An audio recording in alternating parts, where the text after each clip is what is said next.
A boy called Christmas. कहानी की शुरुआत में हम आंटी रूथ को देखते हैं जो मैट नाम के एक आदमी के घर पहुंचते हैं और क्योंकि मैट की वाइफ मर चुकी थी इसीलिए क्रिसमस पर भी मैट के बच्चे काफी उदास थे। इसीलिए आंटी रूथ उन्हें एक कहानी सुनाने के लिए कहती है और बताती है कि जब तुम कहानी सुनकर सो जाओगे तब क्रिसमस आ जाएगा। इससे वो बच्चे न चाहते हुए भी कहानी सुनने के लिए तैयार हो जाते हैं। फिर आंटी रूथ बताती है कि बहुत समय पहले क्रिसमस के बारे में कोई कुछ नहीं जानता था। अब इसके बाद हम एक लड़के को देखते हैं जिसका नाम निकोलस होता है जो जंगल में अपने फादर के साथ रहता था। जब वो अपने फादर के साथ होता है तो उसी समय एक भालू उनकी तरफ बढ़ने लगता है जिससे वो दोनों भागने लगते हैं। लेकिन इससे पहले कि वो भालू उन पर अटैक कर पाता कोई शिकारी उस भालू पर तीर से अटैक करने की कोशिश करता है जिससे वो वहाँ से भाग जाता है। फिर हमें पता चलता है कि निकोलस की मॉम 2 साल पहले ही मर चुकी है और उन्हें भी एक भालू ने ही मारा था। फिर निकोलस अपने डैड से कहानी सुनाने के लिए कहता है। इस पर उसके डैड उसे एल्फेम की कहानी सुनाते हैं और बताते हैं बहुत समय पहले की बात है। एक लड़की थी जिसका नाम लूमी था जो लकड़ियां ढूंढते ढूंढते एक दिन खो गई। लेकिन उसने हिम्मत नहीं हारी और चांद की रोशनी के सहारे आगे बढ़ते हुए उस जगह पर पहुंच गई जहां पर बर्फ बादलों से भी मुलायम थी। इसे पार करके वो एक ऐसी जगह पर पहुंच गई जिसका नाम एल्फेम था और वहाँ पर एल्फ रहते थे। इसके बाद हमें पता चलता है कि वो दुनिया की इकलौती जादू की जगह है। फिर जब वो बर्फ पिघल गई तो लूमी चॉकलेट लेकर अपने घर वापस चली आई। यहाँ पर हमें पता चलता है कि निकोलस को जादू और एल्फ पर अपनी माँ की तरह ही पूरा भरोसा है। लेकिन जोएल को इस चीज पर भरोसा नहीं होता। तभी उन दोनों को अपने घर में किसी जानवर की आवाज सुनाई देती है। फिर चेक करने पर उन्हें पता चलता है कि वो एक चूहा है। हालांकि निकोलस के डैड उस चूहे को मारने की कोशिश करते हैं लेकिन निकोलस उसे बचा लेता है और उसे अपना दोस्त बना लेता है। फिर निकोलस उस चूहे का नाम मीका रखता है और उसे बोलना भी सिखाने लगता है। नेक्स्ट सीन में हम देखते हैं कि राजा सभी लोगों को अपने महल बुलाता है। इसीलिए निकोलस और उसके डैड जोएल भी वहाँ पर जाते हैं। फिर राजा उन सबको ऐसी चीज लाने के लिए कहता है जिससे सब लोगों की उम्मीद दोबारा जगे। साथ ही साथ वो ये भी कहता है कि जो ये काम करेगा मैं उसे बहुत सारा पैसा दूंगा। फिर जब निकोलस और जोएल घर पर होते हैं तो जोएल से मिलने के लिए वही शिकारी आता है जिसने उन्हें भालू से बचाया था और वो जोएल से अकेले में बात करता है। फिर अगले दिन जोएल अपने बेटे निकोलस को समझाती है कि राजा ने हमें जो काम दिया है वो काम हम जरूर करेंगे। इसीलिए मैं 2 महीने के लिए घर से दूर रहूंगा ताकि हमें इनाम मिल सके और हम अच्छी जिंदगी जी सकें। लेकिन निकोलस इस बात से गुस्सा हो जाता है। फिर जब निकोलस अपने डैड से पूछता है कि आप कहाँ जाओगे तो वो बताता है कि वो शिकारी कई लोगों को इकट्ठा कर रहा है और हम सब मिलकर एल्फेम को ढूंढेंगे। एल्फेम का नाम सुनकर निकोलस भी उनके साथ जाने की जिद करता है लेकिन उसके डैड इस चीज के लिए मना कर देते हैं। यहाँ पर हमें पता चलता है कि निकोलस की मॉम उसे क्रिसमस बुलाया करती थी। इसका मतलब उसके डैड को भी नहीं पता था। फिर निकोलस की देखभाल करने के लिए उसकी आंटी कार्लोट आती हैं। फिर हम देखते हैं कि जोएल के जाते ही आंटी कार्लोट निकोलस को उसके चूहे और सामान के साथ घर से बाहर निकाल देती है और कहती है कि आज से तुम बाहर ही रहोगे। फिर निकोलस लकड़ियों तोड़कर अपने सोने के लिए एक जगह बनाता है। इसके बाद हम देखते हैं कि उसकी आंटी उससे सारे घर का काम करवाती थी और उसे खाना तक नहीं देती थी। फिर जब एक दिन निकोलस लकड़ियां लेकर अपनी आंटी के पास पहुंचता है तो वो उसे एक सूप बनाकर देती हैं जिसे देखकर निकोलस काफी हैरान होता है क्योंकि वो उसे कभी भी कुछ अच्छा खाने के लिए नहीं देती थी। फिर जब निकोलस सूप पी रहा होता है तो उसे पता चलता है कि वो सूप उसकी डॉल से बनाया गया है। इसे उसकी मॉम ने उसके लिए बनाया था जिससे वो बहुत ही ज्यादा दुखी होता है। उसी समय उसके डैड की टोपी में आग लग जाती है जिसे वो बुझाता है तो उसे पता चलता है कि उस टोपी के अंदर एक मैप है और जब वो उसे फाड़कर चेक करता है तो उसे पता चलता है कि उस टोपी के अंदर एल्फेम का मैप है। इसीलिए वो अकेले ही अपने फादर को ढूंढने के लिए निकल पड़ता है। हालांकि उसके पीछे उसका चूहा मीका भी जाता है। फिर वो दोनों आगे बढ़ते हैं। इस दौरान बर्फीले तूफान में चलना बहुत ही मुश्किल होता है लेकिन इसके बावजूद निकोलस को पूरा विश्वास था कि वो अपने फादर को ढूंढ लेगा। इसीलिए वो आगे बढ़ता रहता है। फिर रात बिताने के लिए वो एक गुफा में रुक जाता है लेकिन अब उसका विश्वास पूरी तरह से टूट चुका था। इसीलिए वो मीका से कहते कि अगर तुम्हें सच में लगता है कि जादू होता है तो तुम मुझसे बात करो। तभी मीका उससे बात करने लगता है जिससे निकोलस बहुत ही ज्यादा हैरान होता है। फिर वो दोनों आगे बढ़ते हैं। तभी एक रेनडियर उनका पीछा करने लगता है और उन पर अटैक करने की कोशिश करता है लेकिन निकोलस एक पेड़ पर चढ़ जाता है। तभी उसकी नजर रेनडियर पर पड़ती है और उसे पता चलता है कि उसे एक तीर लगी हुई है। इसी वजह से वो इतना गुस्सा हो रहा है। इसके बाद निकोलस रेनडियर के पास पहुंचता है और उसके तीर को निकाल देता है। इससे उसका दर्द कम हो जाता है। इसीलिए जब वो आगे बढ़ता है तो वो रेनडियर भी उसके पीछे पीछे आने लगता है और उसे इशारों से अपनी पीठ पर बैठने के लिए कहता है। हालांकि मीका निकोलस को ऐसा करने से मना करता है लेकिन निकोलस रेनडियर की पीठ पर बैठ जाता है जिससे वो बहुत ही जल्दी नुकीली पहाड़ियों तक पहुंच जाते हैं। इसे पार करने के बाद उसे सिर्फ अपने डैड का चाकू मिलता है जिससे उसकी उम्मीद टूट जाती है और उसे लगता है कि सारी कहानियां झूठी थी। फिर तूफान की वजह से वो वहीं पर जमने लगता है। तभी वहाँ पर टोपो और उसकी पोती नूस पहुंच जाते हैं जो कि एल्फ होते हैं और वो निकोलस की इस हालत को देखकर काफी हैरान होते हैं। और क्योंकि एल्फ्स हमेशा हर किसी की मदद करती हैं इसीलिए टोपो निकोलस पर उम्मीद का मंत्र पड़ता है जिससे वो ठीक हो जाता है। फिर जब निकोलस को पता चलता है कि वो एल्फेम में ही है तो वो काफी हैरान होता है क्योंकि उसे चारों तरफ सिर्फ बर्फ ही बर्फ दिखाई दे रही थी। अब टोपो उससे कहता है कि तुम्हें अपनी मन की आंखों से विश्वास के साथ देखना होगा क्योंकि विश्वास से ही कोई भी चीज पॉसिबल होती है। और जैसे ही निकोलस विश्वास करता है कि वहाँ पर एल्फहेम शहर है तो उसे वो पूरा शहर दिखाई देने लगता है। तभी वहाँ पर सिपाही आ जाते हैं जिन्हें देखकर टोपो निकोलस को छुपा देता है। इस दौरान निकोलस कहता है कि मैंने सुना था कि एल्फहेम बहुत ही खूबसूरत और खुशहाल जगह है, लेकिन टोपो कहता है कि अब ये शहर वैसा नहीं रहा। इसके बाद टोपो निकोलस को एक ऐसी जगह पर ले जाता है जहाँ सभी लोग डांस कर रहे थे और काफी खुश थे, जो कि अब वहाँ पर बगावत मानी जाती थी।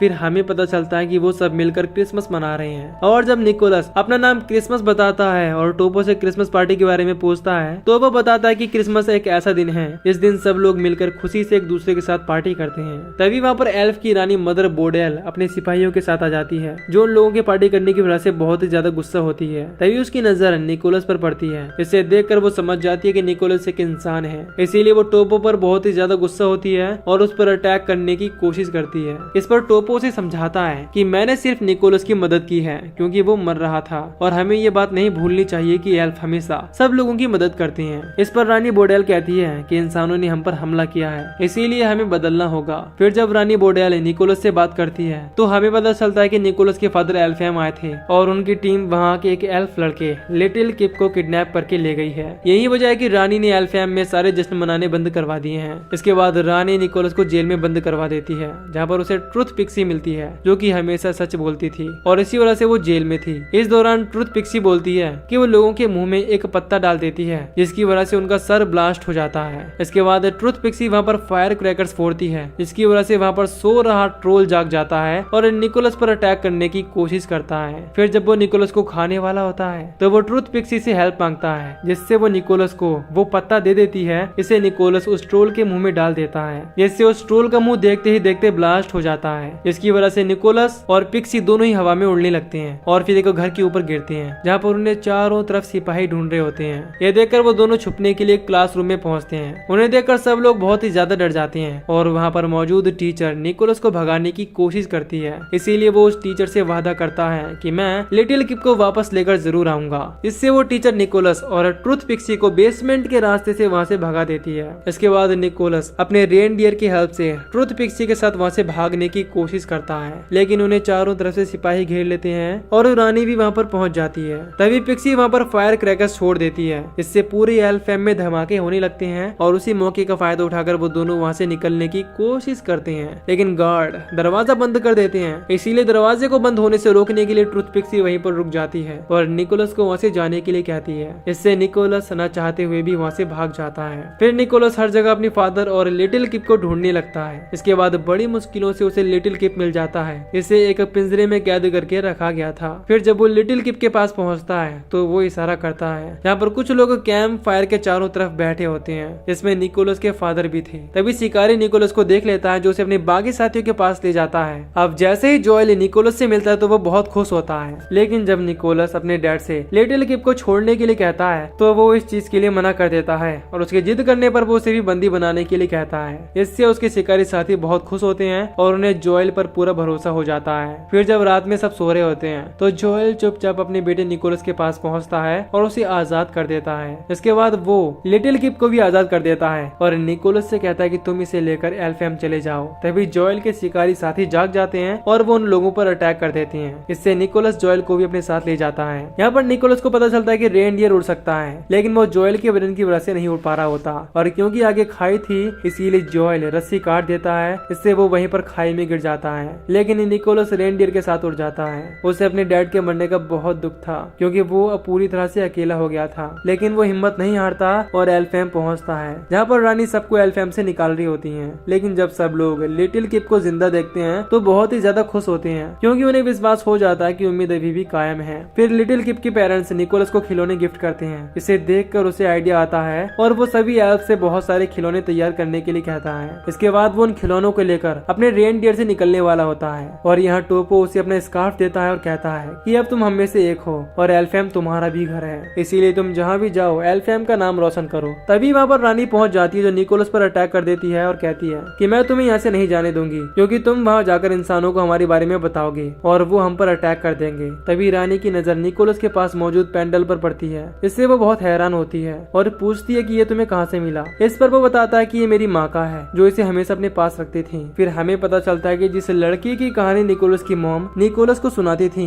वो कोई और नहीं बल्कि वो खुद ही थी, लेकिन वो बिना बताए ही एल्फहैम से वापस चली गई थी। इससे रानी को बहुत दुख हुआ था क्योंकि वो उसकी अच्छी दोस्त बन गई थी। फिर जब रानी को पता चलता है कि उसकी फ्रेंड उसे भूली नहीं थी तो वो बहुत ही ज्यादा इमोशनल हो जाती है। इसके बाद निकोलस अपना रेनडियर लेकर वहाँ से निकल जाता है। फिर वो राजा के पास पहुँचता है और उसे वो खिलौने दिखाता है, लेकिन राजा को कुछ भी समझ नहीं आता क्योंकि उसे वो खिलौने बिल्कुल भी जादुई नहीं लगते। इसीलिए निकोलस उसे अपने रेनडियर से कई लोगों के घर ले जाता है और वहाँ पर मौजूद बच्चों के लिए गिफ्ट छोड़ता है। इसे देखकर वो बच्चे काफी खुश होते हैं। ये देखकर राजा समझ जाता है कि तोहफे मायने नहीं रखते बल्कि उनसे जुड़ी हुई भावनाएं मायने रखती हैं और इसी वजह से लोग खुश होते हैं। इससे उम्मीद कायम रहती है। ये देखकर राजा समझ जाता है कि उसे क्या करना है। फिर निकोलस वहाँ से जाने लगता है और राजा इस काम के लिए किसी आदमी को रखने के लिए कहता है। वो कहता है कि मुझे तुमसे अच्छा इस काम के लिए कोई आदमी नहीं मिलेगा क्योंकि तुम्हें लोगों के प्यार की कीमत पता है। इसके बाद निकोलस राजा के साथ अपनी आंटी कार्लोट के पास पहुँचता है और उन्हें बताता है कि जादू सच में होता है। साथ ही उनके लिए कैंडीज भी लाया होता है। इससे वो काफी खुश होती हैं और यहीं पर आंटी रूथ कहानी को खत्म कर देती हैं। इससे बच्चे काफी खुश होते हैं और उन्हें अगले साल वापस आने के लिए कहते हैं। फिर जब सब लोग नीचे पहुंचते हैं तो देखते हैं कि वहाँ पर क्रिसमस के लिए पूरी तरह से डेकोरेशन हो चुका है। ये देखकर वहाँ पर आया हुआ मैट भी काफी हैरान होता है क्योंकि वो डेकोरेशन उसने नहीं किया था। फिर जब आंटी रूथ वहाँ से जाने लगती है तो बच्चे उनसे पूछती है कि क्या क्रिसमस की शुरुआत सच में ऐसे ही हुई थी। इस पर वो कहती है कि हाँ, क्योंकि मैं झूठ नहीं बोलती। इससे पता चलता है कि वो कोई और नहीं बल्कि ट्रूथ पिक्सी है जो अब बूढ़ी हो चुकी है।